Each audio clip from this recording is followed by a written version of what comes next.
Buenas tardes, mi nombre es Antonia Gaitán y en esta ocasión voy a comentarles acerca del modelo cognitivo. Veamos los antecedentes históricos. Tenemos que en la década de 1960, Aaron Beck desarrolló la terapia cognitiva. Inicialmente esta terapia se utilizaba solamente para la depresión, aquellos pacientes pues que tenían ese tipo de trastorno. Pero más adelante se llevó a cabo su utilización con un éxito rotundo. Y es más, se dice en la literatura que llegó a tener tanto éxito como la medicación. Entonces veamos para qué trastornos también es funcional luego de haber sido utilizada para la depresión. Aquí tenemos que también puede utilizarse para tratar los trastornos de pánico, trastornos de alimentación, trastorno obsesivo compulsivo, trastorno bipolar, las fobias, el estrés, el trastorno de estrés postraumático y la esquizofrenia, entre otros. Entonces, observamos que realmente tiene un amplio campo de aplicación. Bien, en el caso de la terapia cognitiva, ¿en qué se basa? Se basa en un modelo cognitivo que plantea la hipótesis de que las percepciones de los eventos influyen en las emociones y en los comportamientos de las personas. Entonces, ¿en qué ayuda esa terapia? A reestructurar los pensamientos y sentimientos negativos de esas personas para adoptar pensamientos positivos o que sean más saludables.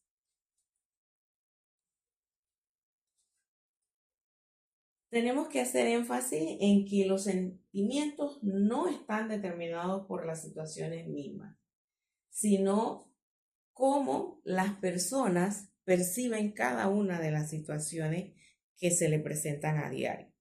Entonces, si nosotros vamos a explicar lo que es la percepción como tal, tenemos que imaginarnos que en un grupo de personas, a pesar de que estén viviendo la misma situación, las personas van a percibir el hecho de una manera diferente. Todas las personas van a hacer una idea diferente y por lo tanto las emociones de cada una de ellas no va a ser la misma. Bien, entonces, si el modelo cognitivo se basa precisamente en eso, ¿cómo realmente el terapeuta llega a trabajar esos pensamientos que acabamos de ver que son negativos y transformarlos en positivos?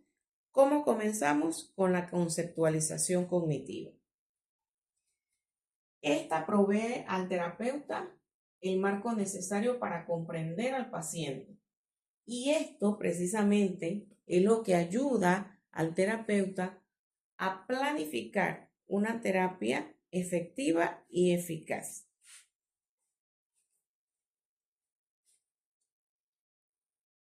Para el terapeuta puede ser útil considerar la terapia como un viaje y la conceptualización como un mapa de ruta. Y ese primer contacto es donde se empieza a dar esa conceptualización y luego se va profundizando con cada encuentro. Los problemas planteados por el paciente, su funcionamiento actual, sus síntomas y su historia pueden ayudar al terapeuta a llevar a cabo una confección de un plan efectivo.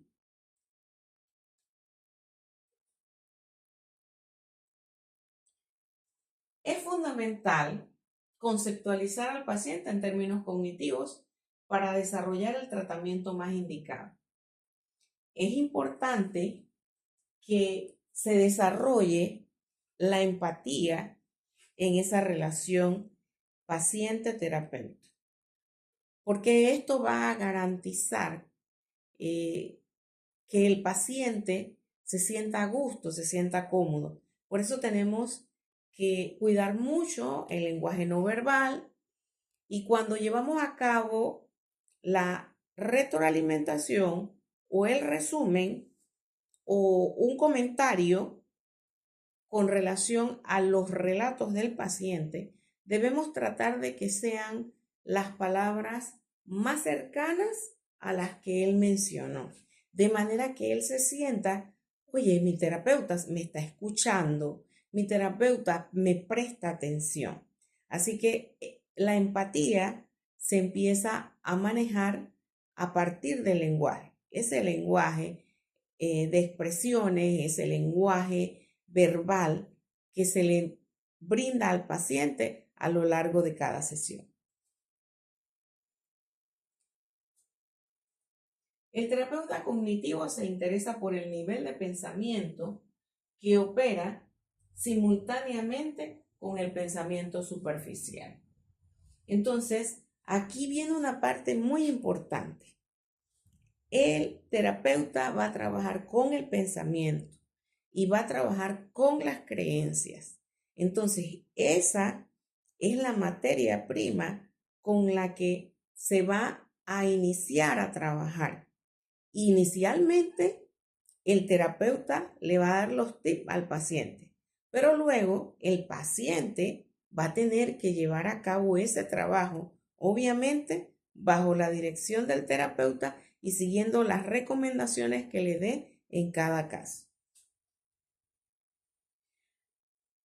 Iniciamos con los pensamientos automáticos. ¿Quiénes son los pensamientos automáticos?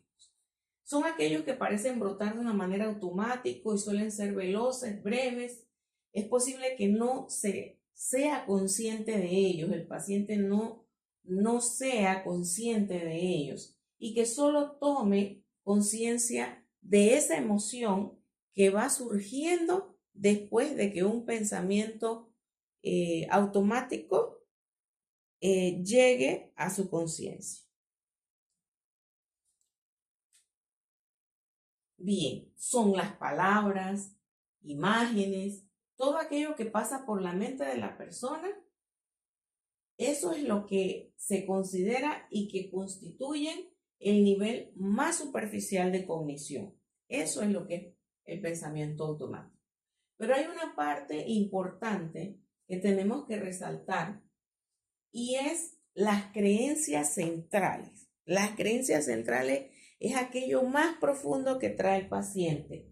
Son ideas fundamentales que imagínense, ni él mismo las logra expresar para otras personas ni para él mismo. Entonces, ¿qué significa esto? Que son creencias muy rígidas, que son creencias muy generales, muy globales. ¿Y estas creencias de dónde surgen? De los primeros años de vida del paciente. El paciente se desenvuelve en un contexto a través de una dinámica familiar y para él adaptarse a esa dinámica familiar ha tenido que aprender ciertas habilidades y sobre todo ciertas tradiciones, pensamientos, creencias que son las que precisamente le dan como esa base o fundamento a las creencias fundamentales.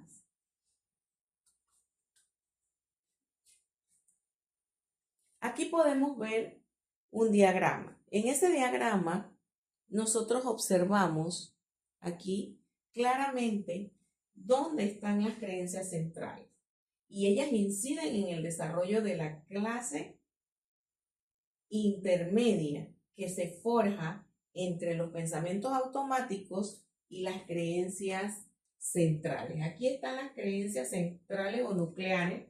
En algunos textos aparece así. Acá están los pensamientos automáticos. Entonces hay una zona intermedia, que esa zona intermedia son las que consisten en actitudes, reglas y presunciones a menudo no expresadas. Implica usualmente que en los inicios se ponga más énfasis en los pensamientos automáticos, que son conocimientos más cercanos a la conciencia. El terapeuta enseña al paciente a reconocer, a evaluar y a modificar los mismos. Entonces, ¿esto qué va a traer como consecuencia? El alivio de los síntomas. Eso es lo que realmente busca el paciente. Luego, el tratamiento, después de haberse sido inicialmente centrado en los pensamientos automáticos, luego continúa el trabajo que se tiene que hacer con las creencias centrales y los pensamientos que subyacen en las ideas disfuncionales. Las creencias intermedias y centrales son modificadas para lograr un cambio en las conclusiones que saca el paciente a partir de las percepciones de los hechos. Las modificaciones de las creencias fundamentales es lo que permite que el paciente no origine recaídas. Precisamente por eso, porque son aquellas creencias que se fundamentan básicamente en la base más infantil de la persona. Son aquellas que quedaron como muy fijadas y que son muy difíciles también como de trabajar. Entonces, si realmente se trabajan de esa manera y a profundidad, entonces nosotros garantizamos que el paciente no va a tener recaídas. El modelo cognitivo se puede ilustrar de la siguiente manera. En una situación específica, las creencias de una persona influyen sobre sus percepciones y esto se expresa por medio de pensamientos automáticos específicos para cada situación. Entonces, esos pensamientos automáticos son los que precisamente originan el resultado de una emoción. Entonces, ellos influyen o inciden directamente sobre la emoción. Es por eso que de pronto, de una experiencia o una situación cotidiana, surge el pensamiento automático y el paciente termina deprimido o triste o ansioso, precisamente porque se da la situación, surge el pensamiento automático que, como lo vimos anteriormente, puede ser una imagen, puede ser un sonido, puede ser algo relacionado precisamente con esas experiencias previas que ha tenido el paciente. Inmediatamente eso constituye o se forma o se establece como una emoción. Entonces aquí vemos claramente un gráfico acerca de lo que acabamos de describir, que no es más que la relación entre la conducta y el pensamiento.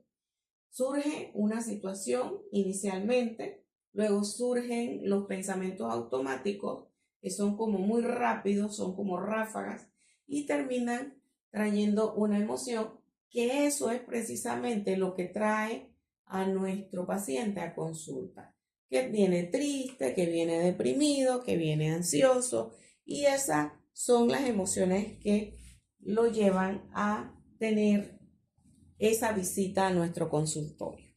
Bien, para terminar, me gustaría señalar que el modelo cognitivo para mí ha sido de muy buen agrado. Les explico por qué. Yo soy docente de profesión y siento que nosotros en educación y en psicología no podemos abordar a una persona si no tenemos una planificación, si no tenemos una experiencia previa de aquello que vamos a recibir. En el caso de la educación, tenemos los expedientes. En el caso de la psicología, tenemos que realizar una conceptualización de nuestro paciente que es recibido inicialmente para suplir esa necesidad que en este momento aqueja a la persona.